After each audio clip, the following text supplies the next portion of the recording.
Si j'ai bien compris, je vais passer à la discussion. Après, c'est le module un peu plus pratique. On a préparé un petit exercice pour animer la discussion autour des financements de la coopération décentralisée. Et pour cela, je vais vous présenter le cas de José Oliveira. Je vais exposer un petit peu une situation. Après, je vais lancer une question. Et l'idée, c'est que tous les participants participent à donner réponse à la question qu'on va lancer. José Oliveira était particulièrement sceptique concernant la formation d'ateliers internationaux. Il considérait ça comme une perte de temps et d'argent. Mais il a assisté à une formation un peu différente, comme celle-ci d'aujourd'hui.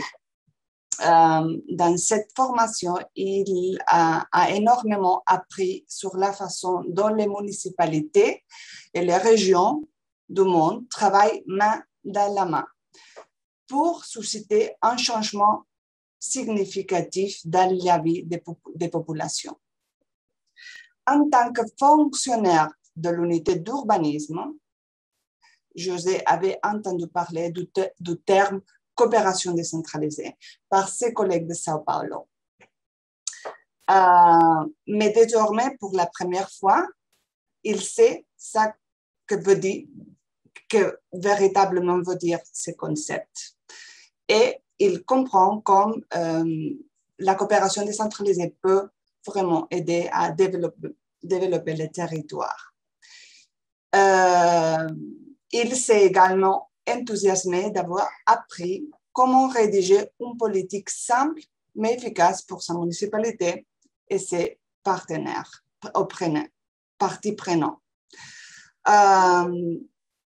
Cependant, José avait entendu qu'il était impossible de mener des projets de coopération internationale sans aucun financement des bailleurs.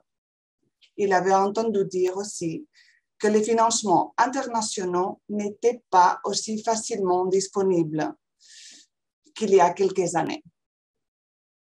C'était vraiment dommage parce qu'il savait au fond de lui que nombre de pays pauvres comme le sien avaient souffert de décennies de sous-développement et avaient vraiment besoin de sortir de ce cycle de pauvreté urbaine et de dénuement. Le pire dans tout ça, c'est que José vient d'une ville qui était une petite commune, peu connue, sans renommée internationale. En plus, la COVID-19 a également eu des conséquences néfastes sur l'économie.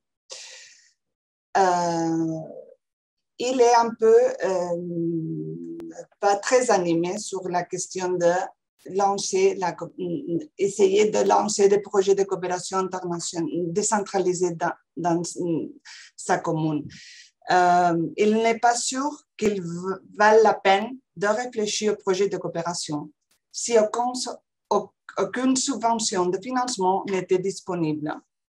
Il se demande auprès de qui obtiendrait-il des financements? Comment démarrer-il le processus? S'il n'existe pas de subvention de financement, devrait-il abandonner l'idée? Ce sont les questions que se pose José Oliveira, mais que nous posons tous nous. Ça arrive, je pense, au Brésil, en Afrique, mais aussi à la province de Barcelone. Des responsables, fonctionnaires des conseils communaux qui ont bien compris ce que ça veut dire la coopération la coopération décentralisée. Je viens de rire parce que je suis José. Je pense que les José sont partout dans ces cours, mais aussi, j'étais en train de vous dire, à Barcelone, à la Provence, il y a aussi beaucoup de José. Mais maintenant, le défi, c'est de donner 3 conseils à José. Il faut nous mettre dans le rôle de conseillère de José et il faut essayer d'identifier trois idées, 3 conseils qu'on donnerait à José pour animer à essayer de définir des projets de coopération et de trouver des financements pour les implémenter. On sait que c'est une question difficile, mais je pense que l'idée, c'est de penser, je ne sais pas si on donne un petit... Oui. Fernand, si? Non, oui, nous avons préparé pour cette consultation, pour les conseils pour José, un Mentimeter aussi, que nous sommes en train de faire ces jours. Et si vous pouvez accéder au menti.com et utiliser ces codes pour écrire vos conseils pour José et Marga va. J'ai repartagé ici aussi les mentis pour savoir tous les conseils. Et juste pour commenter, ça c'est une histoire, non? Que c'est aussi un instrument intéressant, un outil intéressant de storytelling pour susciter des questions et de réflexions, non, dans les groupes qui nous travaillent, où nous travaillons. Donc, accéder les mentis, et les codes, c'est 8607 1297. Donc, je partirai ici. Et Marga, c'est avec toi. Merci, Fernando. Je pense qu'on est en train de répondre. Je vois des petits cœurs qui bougent. Je ne sais pas, je pense que c'est une personne qui a écrit... Ah, c'est José. On a la première réponse. Je pense que la personne qui a écrit l'histoire, elle a pensé la première version, c'était 3 conseils à Fernando. Mais après, c'était Il ne faut moi. pas abandonner. Il a changé, ouais. On trouve des messages de courage.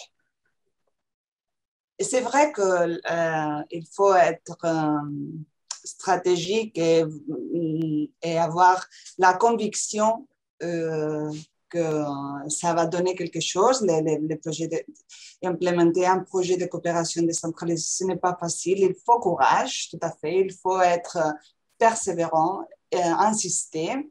Il faut aussi tisser des relations de partenariat, c'est vrai. C'est très important, savoir avec qui on va travailler, c'est clé.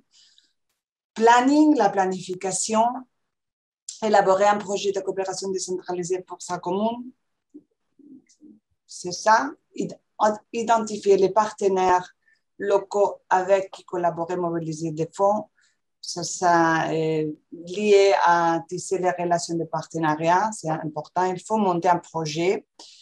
Repenser aux priorités, important aussi, s'informer auprès de l'association des municipalités aussi, être engagé, tout à fait, chercher des fonds, initier un projet avec d'autres communes, identifier bien ses partenaires. Je suis en train de lire un peu tout l'ensemble, après on peut discuter un peu. Identifier bien ses partenaires. Partenariat, c'est une parole qui apparaît avec force, monter un projet, repenser acteurs plus stratégiques, trouver des partenaires locaux, reporter les structures de financement, comprendre les mécanismes de financement, s'orienter vers les structures d'accompagnement. Le plus difficile, c'est de commencer, monter le projet, chercher les partenaires. Il faut avoir besoin, avoir un objectif, prédentifier des partenaires de coopération décentralisée, avoir recours à l'innovation publique par une définition de la problématique diagnostiquée, identifier les parties prenantes, voir un champion de financement de coopération technique, je pense, au niveau local et régional, s'organiser au niveau des priorités, organiser séances d'animation, définir une relation de partenariat, trouver des partenaires, s'engager avec confiance, continuer dans la même lancée tout en faisant preuve de perspicacité et davantage d'originalité de manière à favoriser l'émergence et la valorisation de modes de pensée et savoir-faire locaux. S'inspirer des bonnes pratiques ailleurs, élaborer un cadre logique intéressant.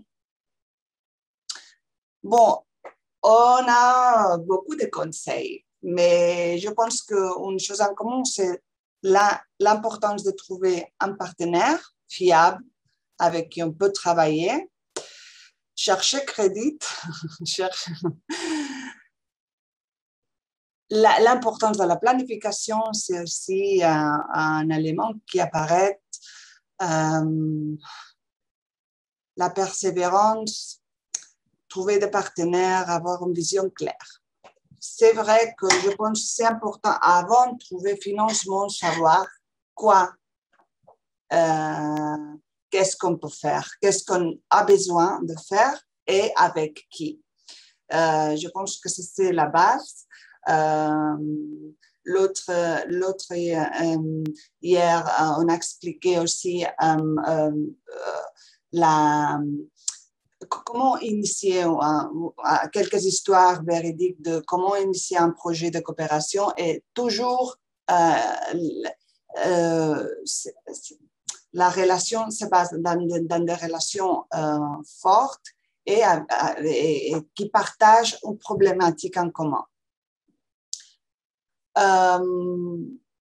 C'est vrai qu'il faut aussi, je pense, la volonté politique, c'est important pour initier, pour être courageux, pour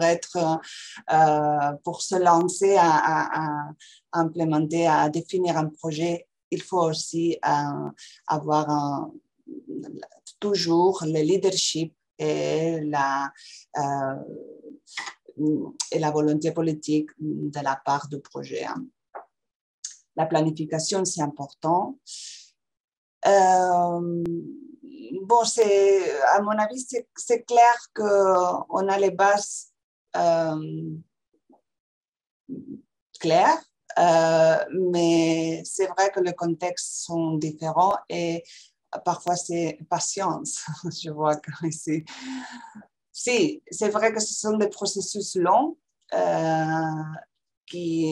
on commence, je ne sais pas quoi va donner toute l'expérience, mais c'est important que les processus de cheminer ensemble, d'élaborer un projet avec des partenaires, c'est riche en soi-même. L'expérience, ça vaut la peine, à mon avis, mais c'est important aussi que le projet donne des réponses aux besoins du territoire et ait des résultats. C'est aussi important. Il y a toute la partie institutionnelle que c'est imprescindible pour commencer, pour avancer. Après, il y a aussi tout l'aspect technique qu'il faut se développer petit à petit à côté de toute la relation de partenariat que, comme vous venez d'indiquer, c'est la base de tout projet. Je ne sais pas si quelqu'un a quelque chose à ajouter. De ma part, je vous remercie pour l'effort et je donne la parole à la modération.